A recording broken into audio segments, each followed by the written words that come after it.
দলীয় প্রার্থীকে সঙ্গে নিয়ে মা তারার পুজো দিলেন কেন্দ্রীয় স্বরাষ্ট্র প্রতিমন্ত্রী নিশীথ প্রামাণিক। আজ মঙ্গলবার বেলা 11:30 নাগাদ তিনি তারাপীঠ মন্দিরে আসেন।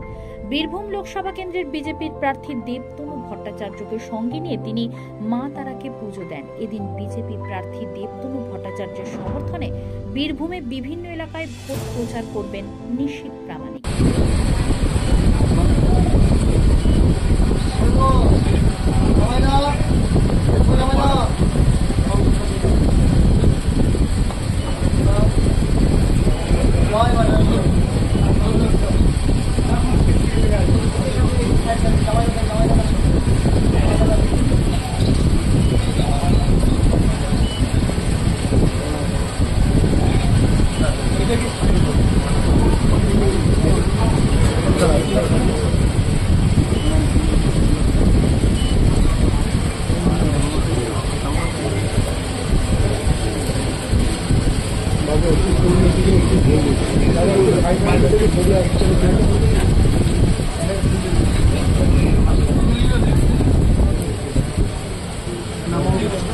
नमो विष्णु नमो विष्णु नमो तद विष्णु परम पद सदावश्य सूर्य विवेक चक्षुरक्त नमो अपवित्र पवित्रवा सर्वावस्था ततो विवाह जत्सले कुंडलिकाक्ष सवाच्य बंदर श्रुति नमस्ते नमस्ते नमस्ते नमो प्रत्यालिर्भ मदरे पुतांग।